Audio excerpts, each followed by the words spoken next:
Administrativando Abogados. Hola a todos, buenos días. Les voy a ir dando la bienvenida a todos los que nos están solicitando acceso ya mientras damos comienzo a este webinar.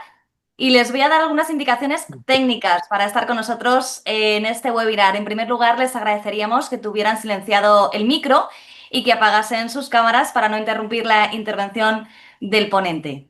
En segundo lugar, espero que me estén escuchando alto y claro. Si alguien quiere decir algo por el chat para que podamos comprobar que se nos escucha. Daniel, Santiago, Vicente, muchas gracias. Bienvenidos a todos al webinar. También me gustaría decirles que la duración aproximada de este webinar va a ser alrededor de 1 hora.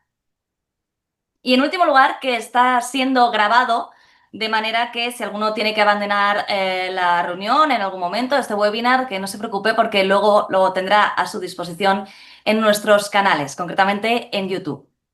Veo que ya se van incorporando todos, así que buenos días, Santiago González Varas, catedrático de Derecho Administrativo de la Universidad de Alicante. Muchísimas gracias por estar con nosotros.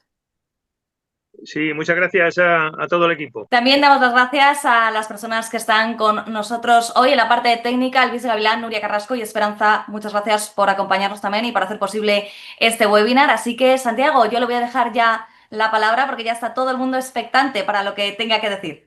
Bueno, pues nada, muchas gracias a todos por la asistencia, por su tiempo, a Administrativando en especial, también por la confianza, por la invitación, que espero no defraudar, o al menos en exceso, y a Antonio Benítez Hostos en particular, y a todo el equipo magnífico que tiene.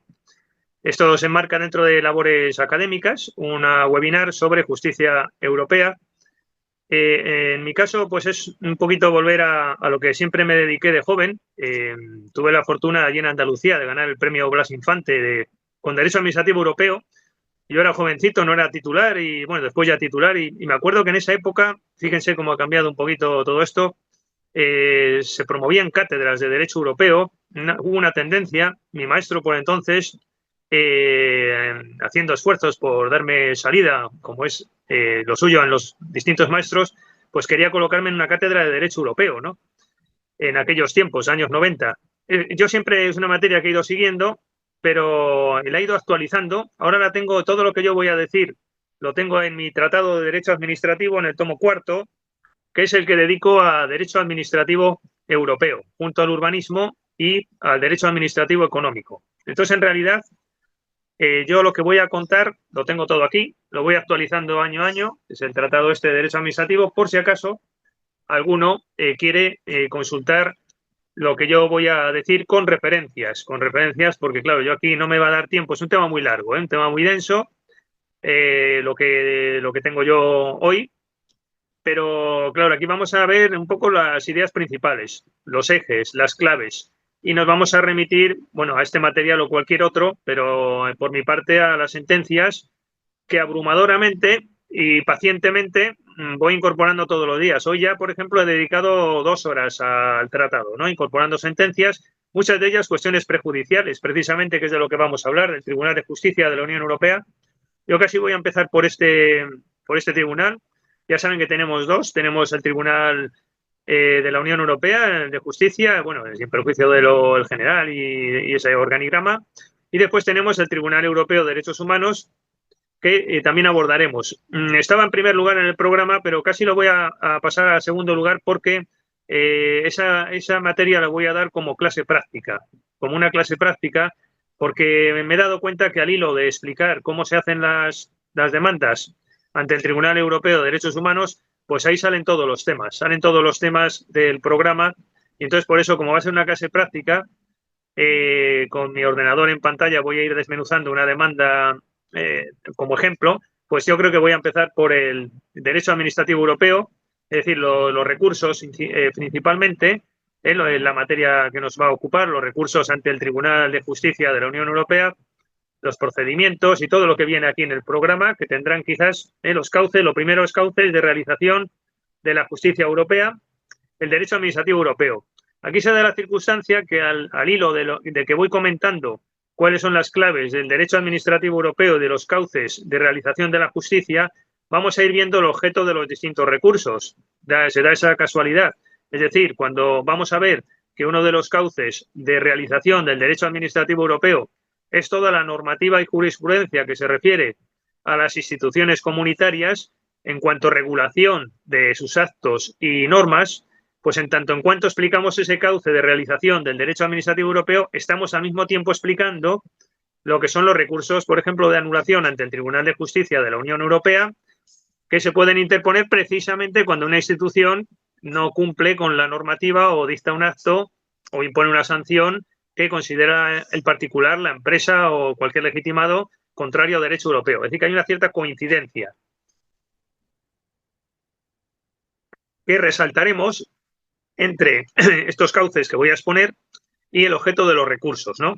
Pero creo que lo original quizás va a ser también no solo centrarme en la exposición en este tipo de recursos, su tipología, sino también en explicar primero, como está previsto en el programa, las modalidades, los cauces para realizar el derecho administrativo europeo y al hilo vamos viendo los tipos de recursos, ¿no? Sin perjuicio de profundizar después en el tiempo que nos dé, porque sería mucha materia, como digo. Si nos da tiempo también repasaremos el tratado y el reglamento de procedimiento, el estatuto del tribunal, todo eso donde vienen desmenuzados los procedimientos. Bueno, hasta donde lleguemos.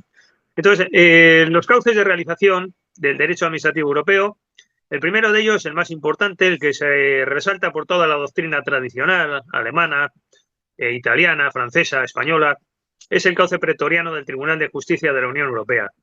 Este es un cauce del tribunal fundamental para desarrollar el derecho administrativo europeo y consiste en lo siguiente, dicho todo muy rápido, ¿no? El tribunal tiene un asunto, generalmente son cuestiones prejudiciales, después vamos a ver las estadísticas, o si no lo digo ya, fíjense, ha tenido 920 asuntos, es el punto cuarto del programa de los recursos, el punto 5, datos estadísticos, pero lo adelanto ya para centrarnos, ¿no? 920 asuntos, decíamos, ha tenido el Tribunal de Justicia de la Unión Europea, que es un récord. Bueno, no es el segundo récord porque el primero fue en 2019, que tuvo 966 asuntos, de los cuales 573 fueron prejudiciales, 277 fueron casaciones y 53 recursos directos. Lo digo esto porque puede venir bien. A mí esto de las estadísticas me gusta mucho porque me parece muy interesante de cara siempre al interesado o a la explicación para ver la realidad, ¿no? ¿Qué estadística hay de admisiones? ¿De qué estamos hablando, no? Cuando hablemos del Tribunal Europeo de Derechos Humanos, bueno, como dije en una conferencia en Berlín hace poco, ¿no? Estaba allí debatiendo y ya los alemanes se ponen muy tremendos en su afán científico y claro, yo ya me sentía un poquito abrumado y como administrativista centré un poco la cuestión. Oiga, estamos hablando aquí del 0,9%, ¿no? En amparos, el Verfassungsbeschwerde, que llaman los alemanes, ¿no? Entonces, bueno, pues claro, hay que hablar de las cosas, pero también en relación con la práctica, con la praxis, y ver un poco las estadísticas. Estamos viendo que la praxis del Tribunal de Luxemburgo es casi todo cuestiones prejudiciales, como sabemos todos los que nos dedicamos a esto. Pero les contaré, en la medida que me dé tiempo, porque yo de esto tengo muchas experiencias, de épocas juveniles, sobre todo, de recursos incluso de omisión, que tuve alguna ocasión y de incumplimiento. Creo que esa praxis puede ser ilustrativa, personal, o esa experiencia para ilustrar con los pies en la tierra de los asuntos, ¿no? Yo creo que eso al auditorio quizás le puede gustar, insisto, en la medida del tiempo que me dé. Entonces, claro, son los 53 recursos directos que, claro, ahí tenemos pues el recurso de anulación, el de omisión, etcétera, etcétera, el de incumplimiento. Bueno, estábamos hablando de que el primer cauce del derecho administrativo europeo es el cauce jurisprudencial y que esto funciona, sobre todo, vía de cuestión prejudicial, se eleva al Tribunal de Luxemburgo y, claro, ahí no hay muchas veces derecho como en España, ¿no? Que derecho español, en Francia derecho francés. Aquí hay, bueno, hay un derecho europeo, pero muchas veces los jueces son nacionales y se tienen que basar en sus propios conocimientos para resolver las cuestiones. Y por simplificar, ¿cómo funciona esto? Pues funciona que hay algunos principios que se inspira el Tribunal de Justicia en un ordenamiento nacional, por ejemplo, la confianza legítima en el ordenamiento alemán, el Vertrauensschutz, y cuando tiene algún caso vía prejudicial de España o de Italia o de Irlanda, acoge el Tribunal de Justicia de la Unión Europea esos principios desarrollados por un Estado miembro, los hace europeos, los hace propios y lo traslada a otro ordenamiento nacional, como ocurrió en el caso español, que al final acabó incluso en la ley de procedimiento, la 39/2015, etcétera, porque se puede incorporar incluso legalmente. Esto es lo que llaman los ingleses el efecto spillover, o los italianos lo llaman el efecto de comunanza, ¿no? Un efecto de comunanza, un efecto de hacer común las tradiciones jurídicas europeas y proyectarlas a través de la cuestión prejudicial de un Estado, va a la vértice, que es el Tribunal de Luxemburgo, y de la vértice se proyecta otro en forma triangular que recibe la influencia de otro Estado miembro. O España también a veces ha influido en alguna sentencia, Francia especialmente, etcétera, ¿no? Pues ese es el primer cauce, el del derecho administrativo europeo vía prejudicial y a través de la justicia del Tribunal de la Unión Europea, ¿no? Ese es el primer cauce. El segundo cauce sería, de esto no se insiste en los tratadistas, es una cosa que siempre me ha llamado la atención porque se contempla solo el primer cauce y no el segundo que voy a exponer, que es las regulaciones. Pero a mí me parece evidente, es de perogrullo, que las regulaciones, sobre todo, es el cauce principal de realización del derecho administrativo europeo común en toda Europa. Se dictan, sobre todo, por poner el ejemplo más claro, las directivas europeas de contratación pública, y esas directivas pues están causando un impacto enorme, ¿no? En toda la Unión Europea, tema que nos daría incluso para hablar mucho, les podía incluso contar de cómo se introdujeron las directivas en Alemania, en Austria, los pleitos en Heilbronn. Yo estaba en Luxemburgo precisamente en esos años, los años 90 y tantos, en Alemania, cómo tuvo que incorporar un sistema ab initio, no como en España, que había ya antecedentes. Bueno, pues ese es el segundo efecto de realización del derecho administrativo europeo. El tercero, todo esto muy rápido, obviamente, es el derecho comparado, que también tiene su importancia. En la Edad Media, por ejemplo, estaban más avanzados que ahora, porque el derecho que se estudiaba en Bolonia era el que se estudiaba en Salamanca y el que se estudiaba en Oxford o en Palencia, porque Palencia fue la primera universidad española, no fue Salamanca. Bueno, pues estas universidades se estudiaba un ius comune, y uno podía ir a Bolonia o podía ir a Palencia o podía ir a Oxford, y en esas universidades se estudiaba el mismo derecho, ¿no? Eso persiste en la doctrina, es un tema teórico, no me voy a extender, pero es bonito. Hay mucha literatura, yo en mi tratado tengo igual unas 80 hojas de este tema, de cómo el derecho comparado y la doctrina está pendiente de la realización de un derecho administrativo común, a través también de instituciones de codificación en Europa, etcétera, etcétera.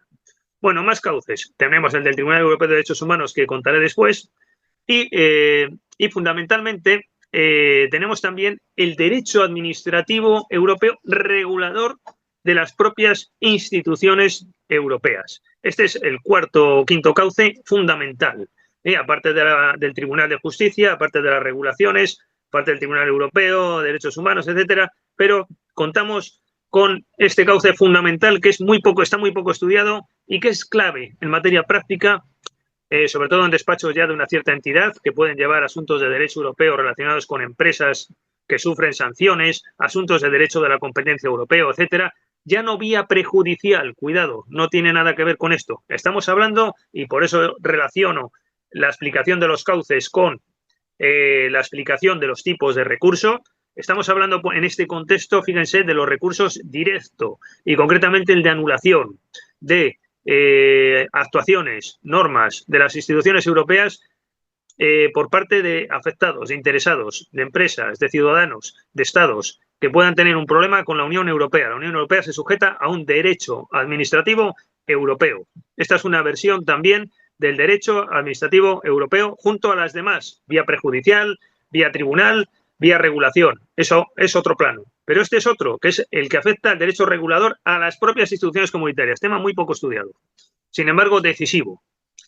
Tal como comento yo en mi tratado de Derecho Administrativo, que voy por la quinta edición del año pasado, todo esto es un mundo, es muy extenso y hay bastantes lagunas en cuanto al derecho administrativo porque no hay una ley de procedimiento como hay en España con esa densidad reguladora en materia de todo, ¿no? De todo lo que sabemos, ¿no? De revisión del acto, de no sé qué, todos esos principios que están recogidos en la regulación, todas esas pautas, todos esos criterios, la nulidad, los criterios de nulidad, todo eso no existe a nivel europeo y, sin embargo, las instituciones europeas disparan continuamente actos, normas que hace falta recurrir, obviamente, pues por un funcionario que es parte de la Unión Europea, por un contratista, que eso es todo un mundo descubrir. Cuando yo me puse a investigar sobre todo esto, ¿no? Hay un artículo en la RAF publicado hace muchísimos años, hace 30 años creo, o 20, sobre cómo es el sistema de contratación de la Unión Europea y cómo los contratistas litigan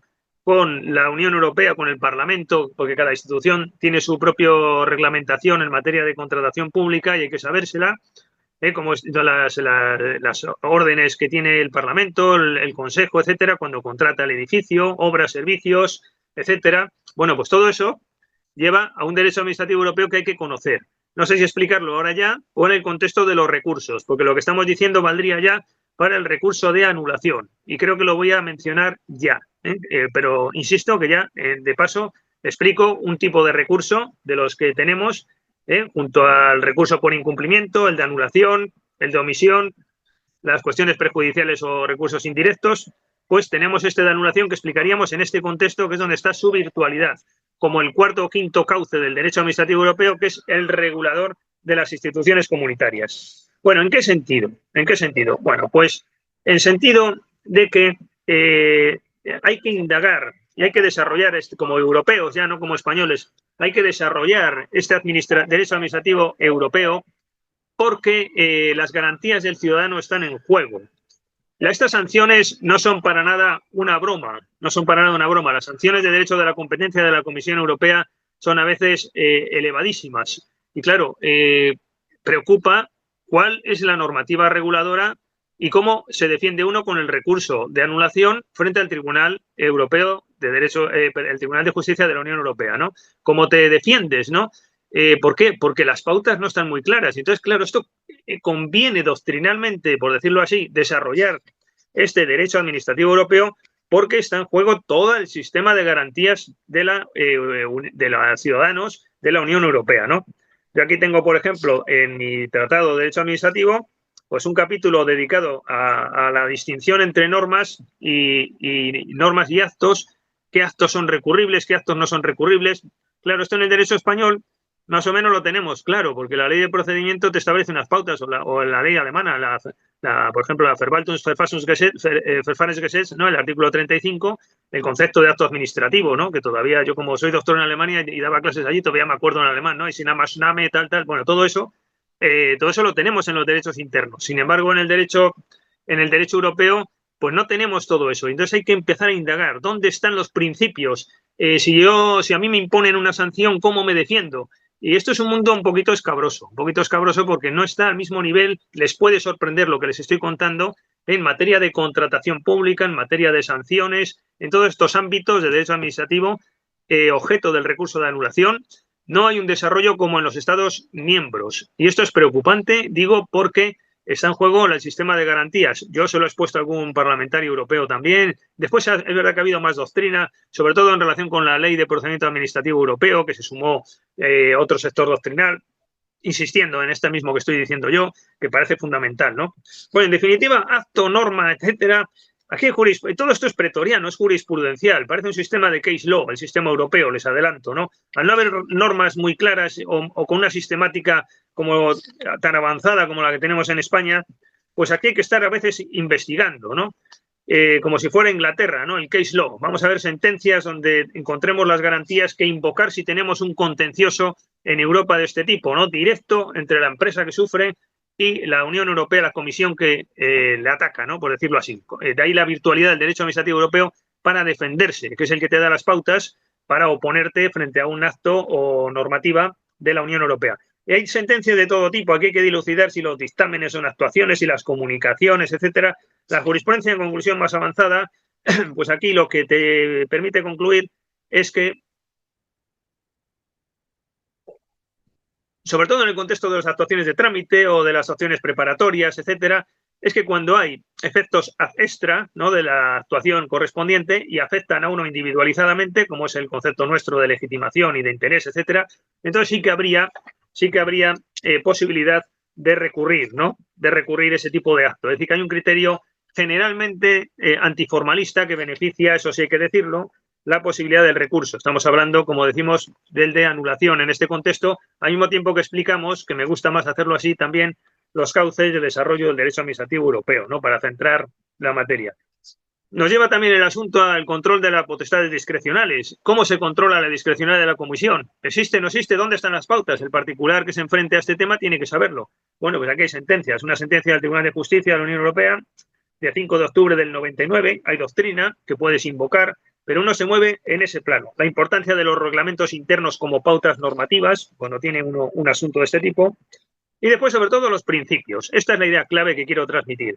Tanto en las prejudiciales como en este derecho administrativo europeo de las propias instituciones comunitarias, que nos lleva a insistir en el derecho administrativo europeo por la vía del recurso de anulación, pues contamos que se desarrolla a base de principios, generalmente. Como veremos también con los procedimientos, es bastante antiformalista. Parece que el tribunal se reserva la opción de decir, el procedimiento lo diseño yo ad hoc, en tu caso, aunque después hay unas pautas generales. Y aquí ocurre un poco lo mismo. No hay unas pautas normativas muy precisas, pero hay jurisprudencia de apoyo. Es decir, si uno tiene un asunto y quiere defenderse invocando el principio de motivación o el principio de interdicción de la arbitrariedad, el de ejecutoriedad y sus límites, el de transparencia, etcétera, pues bueno, yo personalmente, pues aquí tengo las sentencias de referencia en el tratado, en la página 1600, 1406 y siguientes, de todos estos principios analizados con jurisprudencia, ¿no? Y si tuviera algún caso de estos, pues lo que haría es basarme sobre todo en esta jurisprudencia, porque es la base de defensa que tendríamos para plantear un recurso de anulación. No voy a extenderme ni a citar sentencias porque creo que no es lo más interesante en cuanto a mi tema hoy, pero sí dejar referencia de cómo funciona todo esto y la operativa, el principio de buena administración, etcétera. Todo esto es verdad que está desarrollado, es decir, uno lo encuentra como base jurídica de defensa, uno lo encuentra en la prohibición del abuso de defensa, de derecho, la confianza legítima, sus idas y venidas, que de eso tendríamos que hablar mucho en relación con la revisión de actos, etcétera. Bueno, pues todo esto sí lo encontramos en Europa. Y después también tenemos el tema del acceso a información y documentos por parte de ciudadanos. Todo esto está regulado en una normativa un poco confusa, dispersa y que se va reformando. Decisiones que regulan los documentos para el acceso de documentos al Tribunal de Cuentas. La decisión 2004-258 para acceso al de documentos al Banco Central Europeo. La decisión 2003 relativa al acceso de documentos al Comité Económico y Social, la decisión 64-2003 relativa al acceso de documentación al Comité de las Regiones. Todo esto pues es donde en esta normativa, en estas decisiones, se regula el acceso a documentación, que lleva después a contenciosos de los particulares que quieran tener un documento y que la Comisión Europea no se lo da, ¿no? Rige el principio de antiformalismo, es claro, pero no sé hasta qué punto el antiformalismo a veces puede encubrir garantías. Este es un debate de fondo que planteo, que siempre me ha preocupado, porque es cierto que el antiformalismo es clave y favorece a los ciudadanos, pero también puede a veces, como dice la doctrina alemana, no tanto la española, que es excesivamente antiformalista a mi juicio, esto se ve en el contencioso administrativo español con su sistema de acciones, por ejemplo, que la ausencia regulativa y el exceso antiformalista puede llevar a un déficit de garantías. Cuidadito con esto. Yo esto lo achaco, por ejemplo, en el sistema sancionador de la Comisión Europea, que no me da tiempo aquí a explicar a fondo, pero ni se pretende, no me quejo del tiempo tampoco. Simplemente decir que el sistema sancionador de la Comisión Europea, pues a veces adolece de una cierta imprecisión. Es mejor que haya pautas normativas claras, como ocurre en España. Es que en la Unión Europea observo a veces que los tipos son muy abiertos, las propias cifras las fija la Comisión discrecionalmente, el control va a ser por el Tribunal de Justicia un poco sobre la base de principios, si es proporcionada, si no lo es. Esto creo que es mejor, obviamente, lo compartiremos todos en nuestro país, que es mejor unos tipos concretos, claros, cerrados y con una proporción en el establecimiento de los tipos mismos, ¿no? No esperar a que el tribunal te dé la razón y aplique el principio de proporcionalidad, sino que haya una normativa que ya modere, ¿no? Ex ante y ab initio este tipo de... Bueno, la labor de inspección de las instituciones europeas también está regulada. Como decía, el sistema de contratación. Todo esto afecta a los recursos de anulación y afecta al sistema de garantías y afecta, como digo, a un cauce del derecho administrativo europeo, que es el derecho administrativo europeo de las propias instituciones europeas en sus relaciones jurídicas ya con individuos, con ciudadanos, con empresas, etcétera. Bueno, esta es una parte del tema, pero aquí hay más cosas que contar. El tema de los derechos fundamentales, no me resisto a contarles esto también porque es importante. ¿En qué sentido? Pues fíjense, bueno, esto hay un debate, bueno, los que somos ya un poco mayores, que hemos seguido toda esta evolución, bueno, además era tremendo en aquellos años, ¿no? El Tribunal Constitucional alemán, poniendo trabas, ¿no? Al principio de primacía del Tribunal de Justicia de la Unión Europea, la sentencia, no la Maastricht solo, ¿no? Sino después ya la sentencia Solange 1, la Solange 2, esto es importantísimo. Yo incluso algún contencioso europeo en Valencia hace años lo ganamos con un dictamen mío sobre aplicando esta teoría Solange, muy importante. Si me da tiempo lo comentaría porque fue un reto profesional importante. Pero en definitiva, bueno, pues esta Carta de Derechos Fundamentales al principio no existía, se elaboraba vía pretoriana, vía prejudicial, garantías por el Tribunal de Justicia, pero claro, el Tribunal alemán dijo que no le valían, y entonces era Solange significa en alemán en tanto en cuanto, ¿no? Entonces la Solange 1 fue la primera sentencia, dijo, en tanto en cuanto no hay un sistema de garantías constitucionales en Europa, de derechos humanos, de derecho a defensa fundamentales, entonces yo declaro el recurso de amparo alemán abierto a mi jurisdicción en el Tribunal Constitucional, ¿no?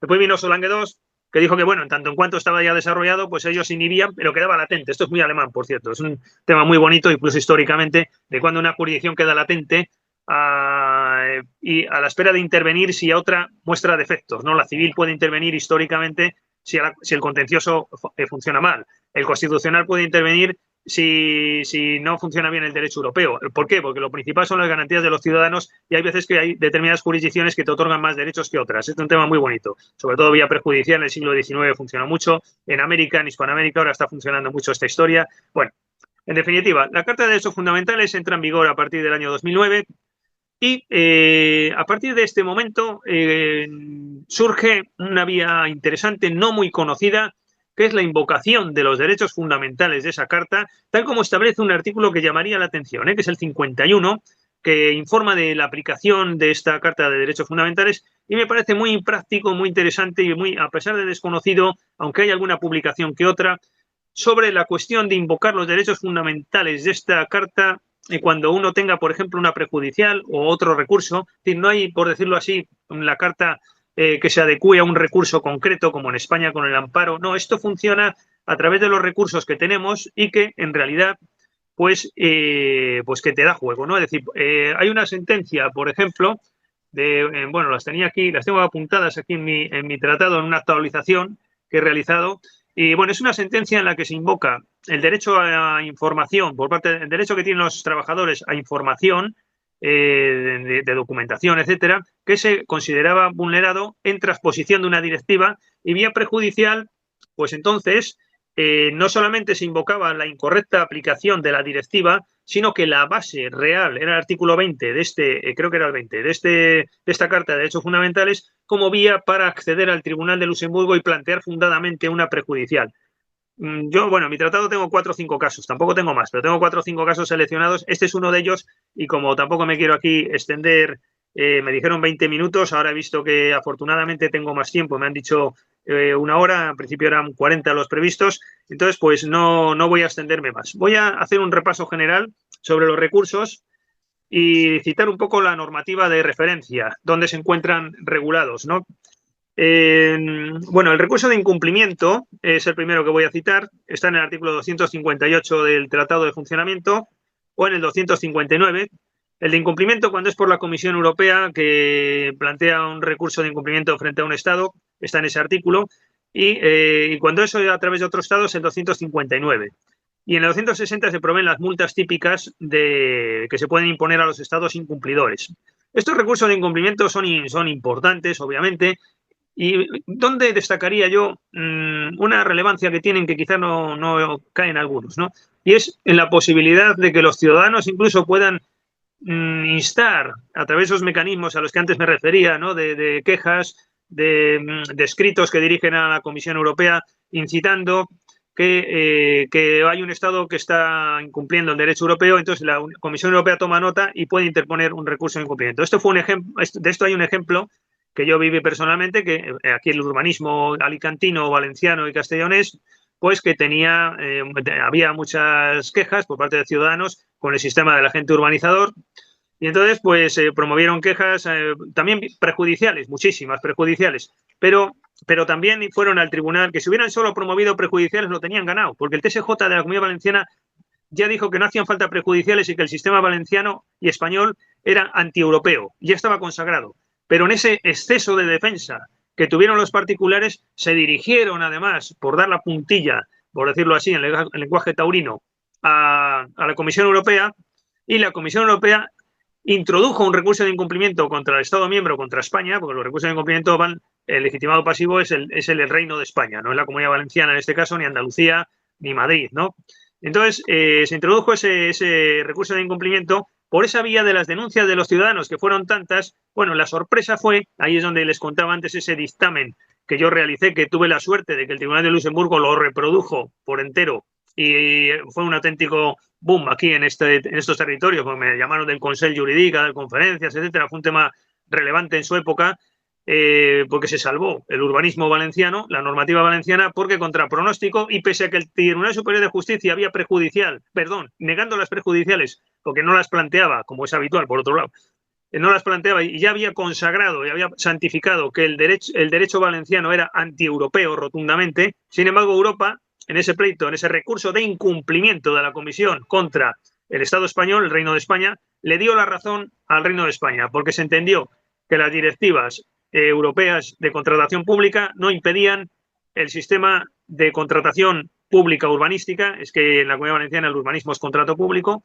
No eran disconformes, porque no se regulaban, que era la teoría Solange precisamente que yo invocaba en ese dictamen, de en tanto en cuanto no está regulada una cuestión por Europa, no se puede contradecir, ni se puede contravenir, ni se puede infringir. Y este fue el núcleo de ese asunto, de ese recurso de incumplimiento que se ganó por el Reino de España, siguiendo la tesis de ese dictamen que antes les exponía. Bueno, todo esto es muy tedioso en la vía administrativa del recurso de incumplimiento, porque la Comisión Europea se dirige al Estado miembro. El Estado miembro, que es Madrid, llama a Valencia o a Sevilla o a Valladolid, ¿no? O a Barcelona. Y dice, oye, ¿qué pasa esto? Asesórame. Los abogados de la comunidad autonómica asesoran al de Madrid. La Comisión Europea vuelve a la carga, le das una explicación, hace un dictamen a la Comisión Europea, te combina con multas o lo sobresee. De que esto está regulado, está regulado extensamente en el tratado. Si quieren le digo los artículos, yo también lo tengo muy comentado, las incidencias, etcétera. Y ahí conviene saber derecho europeo. Si tienes un recurso de incumplimiento, es verdad que sobre todo va a recaer en los abogados del Estado, o si hay suerte en alguna persona que dictamine, que fue en este caso que les contaba, aunque ahora veo que el Estado español es muy sabio, nunca encarga dictámenes externos, pero bueno, si los encargaron o si no por la abogacía del Estado, insisto que conviene conocer el derecho europeo, que te puedes salvar frente a un recurso de incumplimiento, etcétera, etcétera, ¿no? Bueno, no me voy a extender más. El segundo recurso es el de anulación. Creo que ya más o menos lo he contado, con los déficits preocupantes en cuanto al derecho administrativo europeo regulador de las instituciones comunitarias, pero habría que hablar también de los pleitos de responsabilidad patrimonial contra las instituciones comunitarias. El artículo 46 del Estatuto del Tribunal prevé 5 años de prescripción para la acción. Es decir, de vez en cuando hay ramalazos normativos, ¿no?, que hay que tener en cuenta y hay que conocer en el propio tratado, ¿no? Pero otras veces no hay y hay que actuar vía jurisprudencial. Tenemos también, en tercer lugar, después del de incumplimiento, el de anulación, el de omisión. El de omisión es cuando evidentemente hay inactividad de una institución y hace falta poner fin a ella, ¿no? Un Estado miembro, por ejemplo, o el Parlamento contra el Consejo. Yo me acuerdo, era muy jovencito y me llamaron del Parlamento Europeo porque había que promover un contencioso, por hablar así, del Parlamento contra el Consejo para desarrollar la política de transporte. Los estoy hablando del año Catapún, ¿no?, del año 90, donde todavía no estaba desarrollada la política comunitaria de transportes, y al Parlamento Europeo le interesaba desarrollarla por avanzar en la Unión Europea, en la europeización, pero no se desarrollaba. Entonces, bueno, yo ahí desarrollé, por cierto, unas técnicas que creo que son interesantes, basándome en el derecho europeo. Lo cuento por si puede interesar. Al final lo acabé publicando en la revista de Administración Pública, que es el control de la inactividad cuando hay discrecionalidad, o mejor dicho, si quieren, el control de la discrecionalidad en caso de inactividad. Porque claro, la discrecionalidad en nuestro país, que es un contencioso sobre todo en relación con actos de gravamen y tal, se ha desarrollado mucho cuando hay este tipo de actos, pero no cuando hay inactividad, que no tenemos mucha tradición en el control de esto. Hay técnicas de control para reducir la discrecionalidad a cero y obligar al sujeto inactivo a que intervenga. Esta fue la tesis que se invocó ahí en esa ocasión en el Parlamento Europeo para desarrollo de ese recurso por omisión de una institución comunitaria contra otra, ¿no? Para que se desarrollara una política comunitaria. Es un ejemplo que me parece bastante oportuno. Ven estadísticamente que no es lo más habitual, pero también se dan y tienen su interés, como es evidente. Todo esto se regula en el artículo 265 del Tratado de Funcionamiento, etcétera.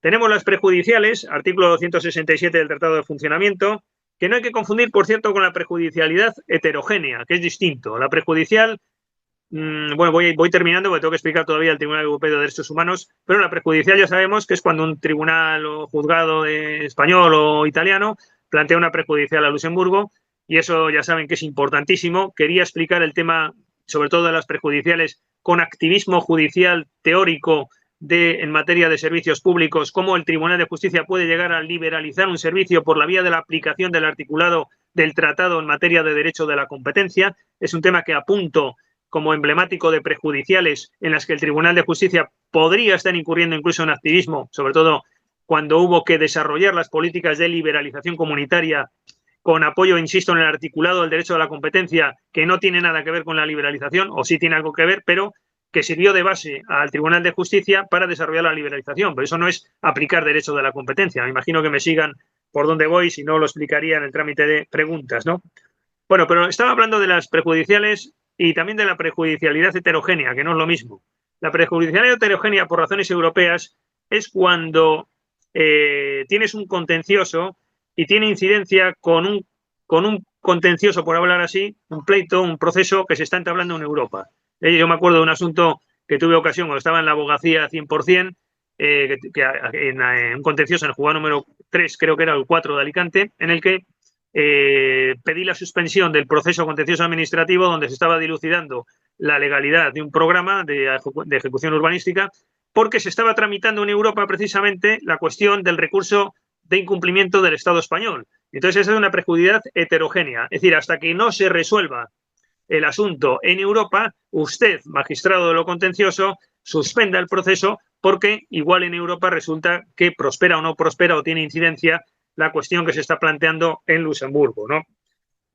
Nos llevaría a hablar también esto de las cuestiones prejudiciales, cómo se plantean, el procedimiento. Bueno, básicamente en cuanto al procedimiento, una idea rápida. En realidad, voy a pasar ya al Tribunal Europeo de Derechos Humanos, pero voy a decir una idea rápida de los procedimientos. En la normativa europea es el Tratado de Funcionamiento, el Estatuto del Tribunal de Justicia de la Unión Europea y el Reglamento de Procedimiento del Tribunal de Justicia. Estas son las tres normas de referencia que informo que hay que tener en cuenta para este tema de los recursos y los procedimientos. Aquí viene con una sistemática mejorable, por decirlo suave, los tipos de recursos y los procedimientos. La idea esencial, ya que no me da tiempo a más, aunque para esta ocasión la verdad es que me lo había estudiado, pero la idea esencial es que los procedimientos pueden ser orales, pueden ser escritos, y básicamente el tribunal tiene bastante margen en decidir qué procedimiento. Yo diría que rige más un principio de investigación de oficio, no de oficialidad, no lo confundan, que de aportación de parte. Por supuesto, dispositivo sí, cuando proceda, pero después investigación de parte, el Untersuchungsgrundsatz, y no el principio de la aportación de parte. Es decir, el tribunal tiene una posición más protagonista, diríamos. Es verdad que las partes pueden solicitar vista, pueden solicitar pruebas, puede culminarse de manera escrita, puede pasarse a una vista oral, pero todo esto el órgano judicial es el que va a determinar a la postre cómo va a ser el procedimiento en cuestión en función de lo que ella observe. No me parece del todo mala idea. Yo, por ejemplo, creo que las vistas en el contencioso, pues igual debería dejarse en manos del juez para cuándo le hace falta o cuándo no le hace falta. Algo así parecido es en Europa, ¿no? Bueno, voy a pasar al Tribunal Europeo de Derechos Humanos y, como les decía, pues tengo aquí una demanda abierta en la que tuve ocasión de colaborar y creo que es la mejor manera de explicar, además es muy reciente, de explicar la materia que nos ocupa, ¿no? Desde el punto de vista práctico. Bueno, ¿qué decir tiene? Que este tribunal tiene una enorme importancia, tiene mucho impacto, sus sentencias, por ejemplo, en el modo de ejecutar las sentencias ha incidido mucho, ha incidido también mucho en las dilaciones indebidas, ¿no es verdad? En las inadmisiones de las casaciones, es un tema muy de moda ahora. De hecho, hay ahora una sentencia en el Tribunal de Justicia de la Unión Europea, pero eso también se plantea en el Tribunal Europeo de Derechos Humanos, hasta qué punto el sistema español de los amparos y de las casaciones es compatible con las garantías que impone la Unión Europea o el Tribunal de Justicia, el Tribunal Europeo de Derechos Humanos, aunque es verdad que ellos tampoco se lo aplican mucho, porque las inadmisiones allí son incluso mayores que en España, ¿no?, en las casaciones, ¿no? Bueno, pues dicho esto, hay casos ejemplares, ¿no?, como aquella sentencia López Ostra en materia de ruidos, etcétera. Bueno, en lo que a mí atañe, ¿no?, de aquí en el programa viene, yo creo que los recursos del Tribunal de Justicia de la Unión Europea sí hemos visto los 5 puntos bien, afortunadamente está todo explicado. Y de este otro apartado, aquí viene presupuestos procesales para plantearlos. Eso básicamente, dicho sea la idea rápida, tienen que haberse agotado todas las vías judiciales ordinarias, por hablar así, o propias. Vas primero al juzgado, en su caso al TSJ, después vas al, bueno, o si es en la jurisdicción civil, otro organigrama, vas al Supremo, al Constitucional, y cuando ahí acaba, pues ya vas al Tribunal Europeo de Derechos Humanos, que tienes 4 meses, antes eran 6. Bueno, un consejillo práctico que les doy es que esto funciona. Hay muchos abogados que ya saben que hay una broma, un chiste, vale que en toda ponencia tiene que haber una broma, pues voy a decirles una, que creo que no está mal. Dicen, ¿por qué los abogados presentan los escritos el último día de plazo? Dicen, bueno, pues porque no hay un día más, ¿no? Bueno, pues aquí ocurre algo parecido en el Tribunal de Justicia, perdón, el Tribunal Europeo de Derechos Humanos, que se plantea generalmente por el abogado al final. Yo, que soy de esos que siempre lo hago todo rápido, bueno, por lo menos no creo que mal, pero intento hacerlo lo más rápido posible, en la medida de lo posible, y que la calidad no decaiga, pues no me voy al cuarto mes, quiero decir. Pero hay mucha gente que se va al cuarto mes. ¿Problema de irte a ese periodo? Pues que puede haber sus sanaciones, y son bastante frecuentes, y te lo reenvían, te lo devuelven el tribunal. Oye, falta no sé qué. Entonces lo tienes que volver a enviar. Y ahí no vale la fecha de envío. No, es la fecha de llegada la que cuenta. Y entre pitos y flautas, por hablar así, pues puede que llegue tarde al Tribunal Europeo de Derechos Humanos y es extemporáneo. Por tanto, cuidadito con eso, ¿no? Ya saben que este tema tiene unas inadmisiones altísimas, pero que a veces los particulares, claro, no les queda más remedio que intentarlo, y creo que muchas veces se plantean de manera muy, muy, muy fundada y con mucha base. Cuando esto ya lo dominas un poco, toda la jurisprudencia, etcétera, pues sabes cómo hay que hacerlo y qué pie hay que profundizar en cuál, ¿no? Quiero decir, y sin embargo se inadmiten, ¿no? Y es un poco frustrante. Bueno, el repaso del convenio aplicable lo vamos a ver al hilo de la demanda del Tribunal Europeo, incidencias, que ya lo he dicho, y tramitación, que es un poco parecida al Tribunal de Justicia de la Unión Europea, que de hecho hay bastantes vasos comunicantes entre un tribunal y en otro. La manera de entender el procedimiento es bastante similar en lo que les he contado de la posibilidad de una vista, etcétera, etcétera. Bueno, antes se me olvidó decir también que hay un recurso de casación, completando el cuadro de recursos. Es que me estaba acordando ahora de la gran sala y de la sala, ¿no?, en el Tribunal Europeo de Derechos Humanos. Bueno, vamos a una demanda donde vamos a ver todos los hitos o los temas, ¿no? Pues cuando se abre una demanda que tiene que ser hecha en el formulario, sin exceder aquí los espacios que te dan, lo primero que se observa es que en este formulario pues hay que indicar los apellidos y el nombre del interesado. Es verdad que se puede indicar un representante, que puede ser un abogado. Yo personalmente creo que es más sencillo que el propio representado lo haga todo, porque el otro es una complicación, pero bueno, cabe la posibilidad, que hay un recuadro para ello, de que el abogado actúe en representación. Yo en esta primera fase, bueno, esto ya cada uno tiene su práctica, creo que es más aconsejable que, porque es más sencillo, que sea el propio representado, ¿no? Le ayudas a enviarlo en la dirección que ya viene, por cierto, en el formulario al final. Bueno, viene el teléfono, el correo electrónico, etcétera, el estado ante el que se presenta la demanda, ponemos ahí una X en España, o el que sea, el apartado del representante, como les decía.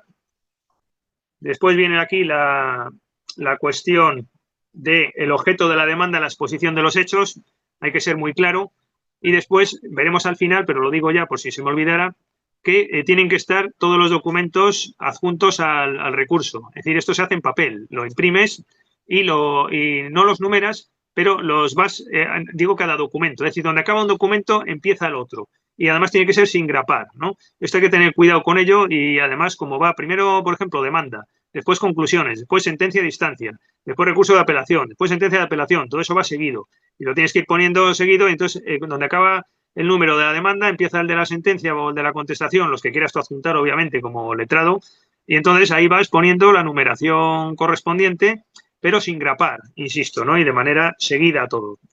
Bueno, los hechos, les decía, pues hay que contar, obviamente, todos los hechos. que hay que exponer.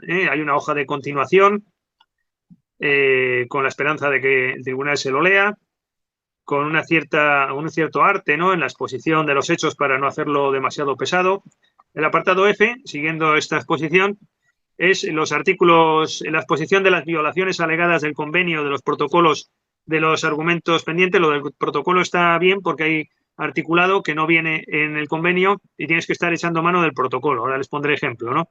Bueno, pues por ejemplo, en esta demanda ante el Tribunal de Derechos Humanos, pues se alega la vulneración de los artículos 6 y 13 del convenio por arbitrariedad de las resoluciones judiciales, que esto va a ser lo típico, ¿no? Pues aquí hay que estudiarse toda la jurisprudencia, o hay manuales también, por ejemplo, Casadevall, que era un andorrano, por tanto hablaba español, que era el presidente hasta hace no mucho, ¿no?, del Tribunal Europeo de Derechos Humanos. Pues bueno, pues este tiene un libro, ¿no?, también muy interesante.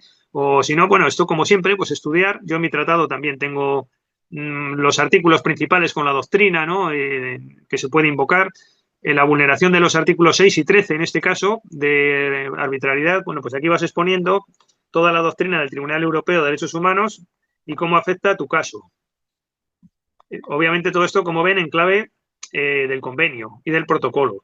Puedes invocar también, como es en esta demanda, la vulneración del artículo 6 del convenio en su vertiente del derecho a un proceso equitativo donde haya igualdad entre las partes y no predomine la ventaja de una de las partes.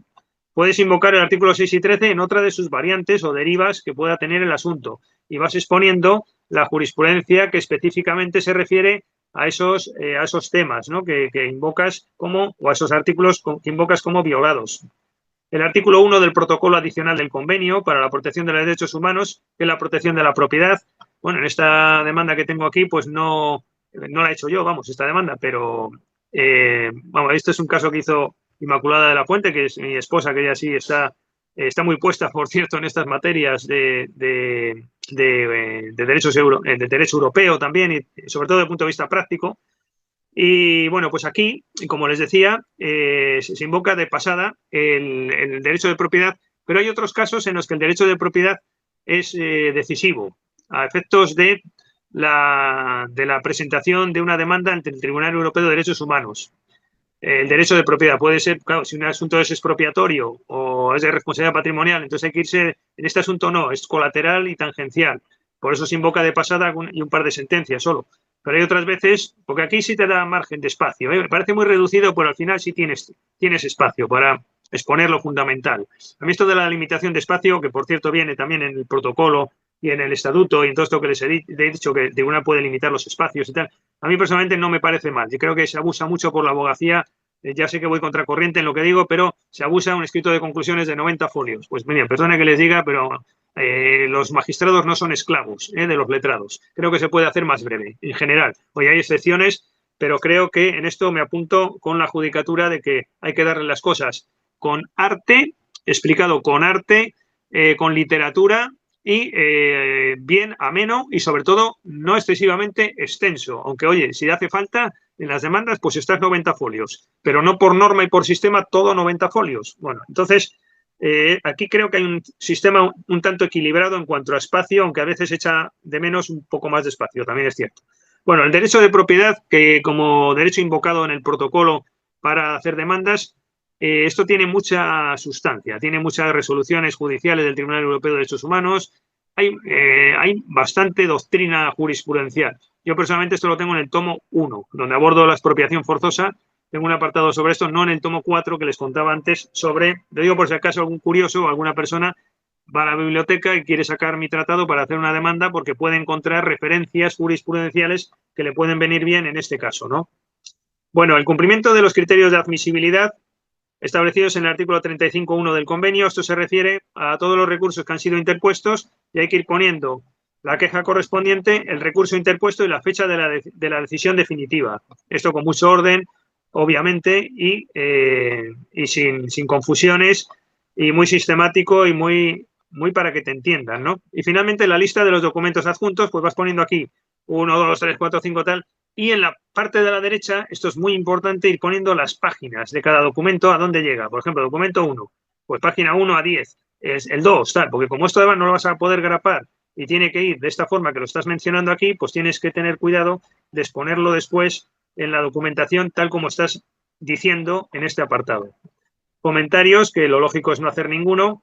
Declaración y firma, dirección para notificaciones, pones la dirección del representante o del representado y al final del todo viene el formulario donde se va a enviar la demanda, ¿no?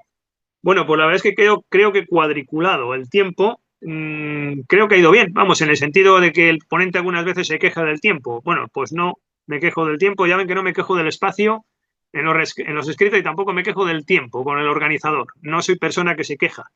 Pero, dicha la broma, creo que me he ajustado a los tiempos y bueno, es verdad que algunas cuestiones se podían haber explicado con un poco más de detenimiento y un poco más de desarrollo, pero las claves están dichas, ¿no? Y, hombre, quizás un poco más extensos algunos apartados de cómo se regulan, cómo es el derecho sancionador de la Unión Europea y las garantías del ciudadano.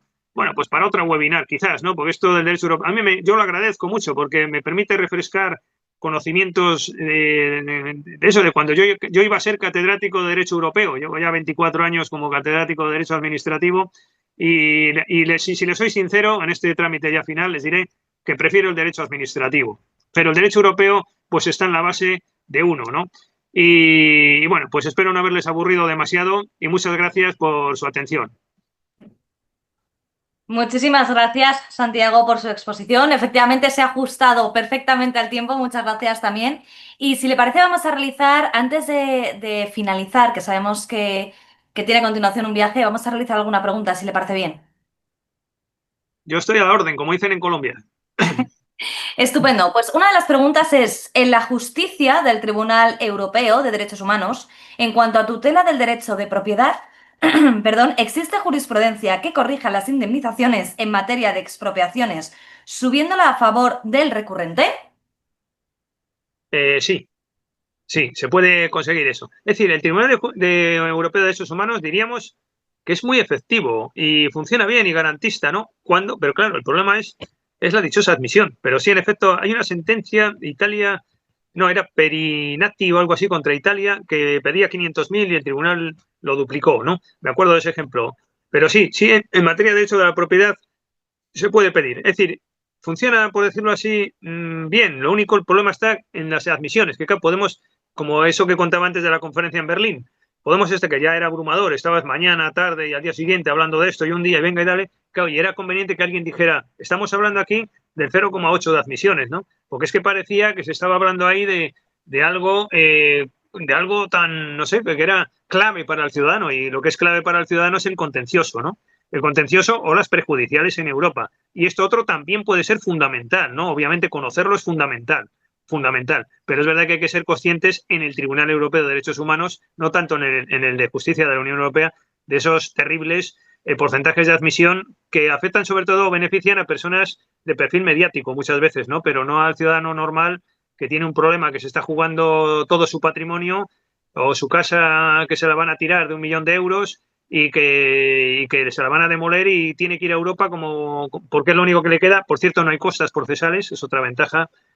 Sí, en el Tribunal de Justicia de la Unión Europea, en esos contenciosos sí hay. Se debate también bastante, por cierto, se debate, según la propia normativa de aplicación, se debate las costas, que cuánto no se quitan, no como en España, que muchas veces el contencioso te las ponen sin reflexión, ¿no? Creo que eso los jueces de lo contencioso tienen que reflexionar un poquito más de cuál es la cifra adecuada de costas, ¿no? Pero bueno, en Europa, en el Tribunal Europeo de Derechos Humanos no hay costas. Ujú. Muchísimas gracias por su respuesta y vamos a realizarle una en este caso sobre el TJUE, para así tener una de cada. Y dice, en caso de que una sentencia de un Tribunal Superior de Justicia o Audiencia Nacional interprete el derecho europeo en contra de la jurisprudencia del TJUE, ¿cabe casación ante el Tribunal Supremo? Bien, está bien, sí. Sí, cabe casación en efecto. Hay un motivo casacional dentro del 88.2. El 88.3 ya saben que son los de la presunción, el 88.2 son los de podrá admitirse o no, creo que es el 88.2, creo que es la F, porque la A, B, C, D, no, creo que la F precisamente permite el recurso de casación en este tipo de circunstancias, ¿no? Lo cual es una vía interesante también, ¿eh? Una vía interesante. Las prejudiciales quizás deberían elevarse acaso quizás un poquito más por los tribunales españoles. Hace años eran los con Grecia los que menos prejudiciales elevaban. Yo ahora no sé si será España el último país con Grecia o no, pero en su época sí lo era, ¿no? Y lo que sí noto en la praxis es que a veces en el otro sí de la demanda pues se solicitan prejudiciales de este tipo y no se otorgan, ¿no? Pues, hombre, uno puede ser sabio de derecho europeo, ¿no? Igual el juez de lo contencioso de donde sea, pues se sabe todo el derecho europeo, pero a veces es verdad que conviene preguntar al tribunal ADQUEM. Ujú. Gracias. Pues muchísimas gracias por la respuesta. Muchísimas gracias a todas las personas que nos han acompañado. Sabemos que hay alguna otra pregunta, no tenemos tiempo para responder, lamentándolo mucho, pero muchísimas gracias por el interés mostrado. Muchísimas gracias, Santiago, por el conocimiento y la experiencia transmitida. Y a ustedes les insto a que estén atentos a nuestras redes sociales para el próximo webinar. Muchas gracias a todos. Muchas gracias.